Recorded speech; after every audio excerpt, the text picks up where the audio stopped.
রাসূলুল্লাহ সাল্লাল্লাহু আলাইহি ওয়াসাল্লামের প্রতি। আগামীতে যদি এই অনুষ্ঠানে আসি, সময় যদি অনুকূলে থাকে, আমার শরীর যদি সুস্থ থাকে, মন ভরে কথা বলবো ইনশাআল্লাহ। জেলখানার এই অন্ধপ্রকোষ্ঠে 3টা বছর প্রায় দোয়া করতাম, আল্লাহ যদি আমাকে বের করো, তোমার বান্দা বান্দীদের সামনে যদি নিয়ে যাও, অন্তত অল্প সময়ের ভেতরে সহজ সরল ভাষায় কোরআনের কোনো আয়াত থেকে যেন সহজে কথাগুলো বোঝাতে পারি, সেই তৌফিক আমাকে ভিক্ষা দিও। আমার মনে হয় সেটা আমি পেয়েছি। খুব অল্প সময় কথা বললো মানুষ বোঝে। আজকে সূরা ফাতির থেকে 29 নম্বর আয়াতটা পড়েছি। 3টা কথা এই আয়াতে আছে। অল্প সময়, শরীর খারাপ, চারিদিকে তাকিয়ে আমি অন্তত আসরের নামাজ পর্যন্ত যাবো ইনশাআল্লাহ। আজান হলে এখানে আপনারা নামাজ পড়ে নেবেন, এ পর্যন্ত থাকে নাকি থাকবেন তো? কথা বলা যাবে না, কথা বলা যাবে না, খুব খেয়াল করে শুনবেন। কোরআনে কারিমে রব্বুল আলামিন ডাক দিচ্ছেন, ইন্নাল্লাযীনা ইয়াতলুনা কিতাবাল্লাহ, নিশ্চয় যে বা যারা তেলাওয়াত করবে কিতাব আল্লাহি, আল্লাহর কিতাব। কিতাব কার? পৃথিবীতে একটাই মাত্র কিতাব আছে যেটা পড়লেই সওয়াব হয়। বাংলার মুসলমানেরা দুনিয়াতে এমন কোন বই নেই পড়লেই 10টা করে নেকি হবে অক্ষরে, শুধু এটা বাদ দিয়ে। এই জন্য আজকে থেকে সিদ্ধান্ত নেওয়া লাগবে, মরণের আগ দিন পর্যন্ত হলো এটা শিখে তারপরে মরব। এখন থেকে যদি কেউ সিদ্ধান্ত নিয়ে মারা যেতে পারে, যতদিন পর্যন্ত লেগে থাকবে, যদি শিখতে নাও পারে ডবল সওয়াব হবে। কারণ নবীজি বলেন, কোরআন শিখতে গিয়ে পড়তে গিয়ে যদি বেঁধে যায় তাহলে ডবল সওয়াব হয়। পড়তে পারেন না যারা, তাদের জন্য এটা একটা বোনাস। আপনার বয়স 80 বছর 90 বছর, তাতে কি কায়দা কিনে আলিফ বা তাসা পড়তে পড়তে যদি মারা যান, আপনি তলেবে ইলম। আর নবীজি জানিয়েছেন তলেবে ইলম মারা গেলে তার কোনো শাস্তি নেই, বিনা হিসাবে জান্নাতি। এই সুযোগটা আমরা কেউ হাতছাড়া করতে রাজি না, নারী হোক পুরুষ হোক। এখন থেকে মরণের আগ পর্যন্ত এটা শিখবই ইনশাআল্লাহ। বাংলাদেশ সহ বিশ্বে এখন 175 কোটি মুসলিম আছে।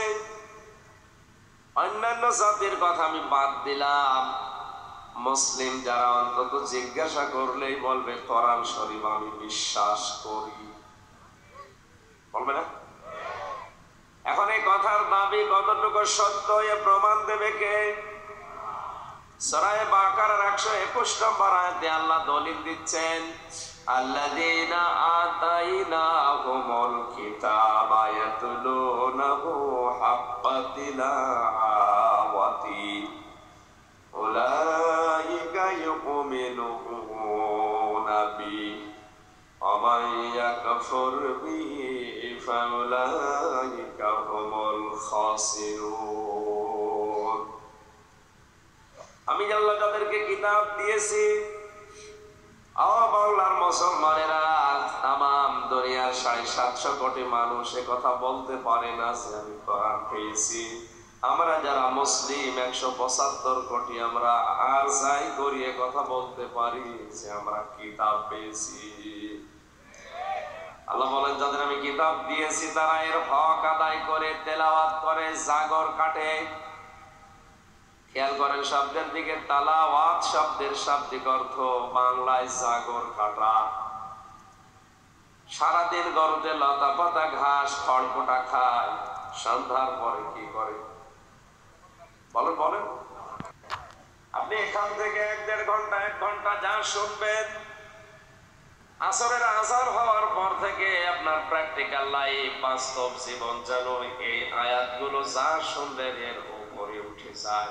এগুলোই বারবার রিপিট করবেন, বাস্তবে দেখবেন এর নাম তেলাওয়াত।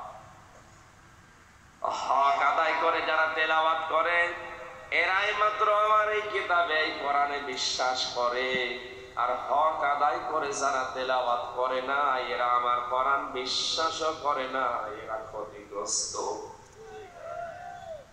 কথাটা কত ওজনওয়ালা কথা, কত লোড। একজন বলছে, আল্লাহ তুমি আমাকে কিতাব দিয়েছো, আমি বিশ্বাস করি। আল্লাহ বলেন তাহলে হক আদায় করে তেলাওয়াত করো। মুফাসসির লিখেছেন হক আদায় করে কেউ কোরআন তেলাওয়াত করতে চাইলে 4টা শর্ত মানা লাগবে। কয়টা? এবার আমি আপনি মিলিয়ে দেখে তো আল্লাহর কিতাবে আসলে আমার বিশ্বাস আছে কিনা। 1 নম্বরে যারা শুদ্ধ করে এটা পড়বে, 2 নম্বরে এটা যারা বুঝবে, 3 নম্বরে এটা বোঝার পরে যতটুকুই জ্ঞান অর্জন হবে, ওই জ্ঞানটা তার জীবনে ওই দিন থেকে মানা আরম্ভ করবে। 4 নম্বরে শুধু মেনেই শেষ করে দেবে না, এটা যেন মানুষ মানে, সেই পরিবেশ তৈরি করে দেবে। গাজীপুরবাসী আয়াত থেকে প্রমাণ হয়, আমাদের মাননীয় প্রধানমন্ত্রী উনি প্রতিদিন ফজরের নামাজ আদায় করে, তেলাওয়াত করে, এরপরে অফিস শুরু করে। তাহলে কিতাবে বিশ্বাস আছে না নেই? আর আসতে বলেন। তাহলে হক আদায় করে আল্লাহ তেলাওয়াত করার কথা যে বললেন, শর্ত কয়টা? আরো জোরে, জোর হলো না। 1 নম্বরে ওনাকে পড়া লাগবে শুদ্ধ করে, 2 নম্বরে এটা বুঝতে হবে, 3 নম্বরে যতটুকু জ্ঞান পাবে অতটুকু বাস্তব জীবনে আমল করা লাগবে। 4 নম্বর শর্ত হচ্ছে নিজে শুধু কাজ করব, আমল করব হবে না, এটা যেন মানুষ মানে, সেই পরিবেশ তৈরি করে দিতে হবে। আর আমার মনে হয় এই 4 নম্বরটা আমরা যদি নাও পারি, উনি পারবে। কথা বলেন না কেন? সংসদের প্রথম অধিবেশনে কোরআনে কারীম জানিয়েছে আল্লাহ যাকে ক্ষমতা দেবে, ও যদি সংসদের প্রথম অধিবেশনে আল্লাযীনা ইম্মাক্কান্নাহুম ফিল আরদি আকামুস সালাত, তোমাদের কাউকে যদি আমি রাষ্ট্র ক্ষমতা দান করি, তার সর্বপ্রথম কাজ হবে সে যেন নামাজের বিল কায়েম করে। 300-র উপরে এখন আমাদের দেশে এমপি, হিন্দু মাত্র কয়েকটা, এরা সব মুসলিম।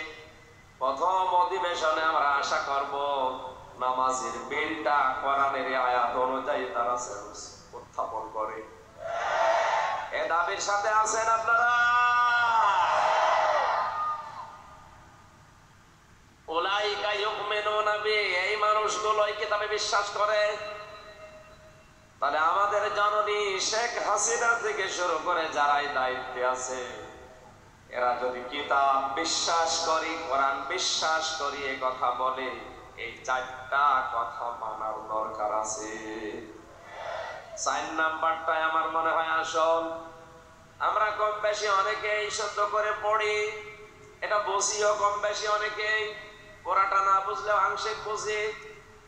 3 নম্বরে যতটুকু পারি ব্যক্তিগত সামাজিক জীবনে আমরা যে যতটুকু পারি মেনে চলি।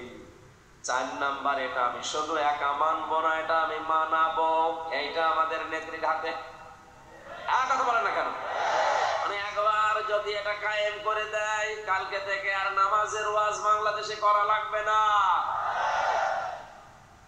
সৌদি আরবে মক্কাতে নামাজের ওয়াজ করা লাগে না, কারণ নামাজের বিলটা ওই দেশে আছে। রাষ্ট্রীয় ভাবে থাকার কারণে আজান হওয়ার সঙ্গে সঙ্গে কোটি কোটি টাকা স্বর্ণের দোকান তালাও লাগায় না, খোলা রেখে দাঁড়িয়ে গেছে।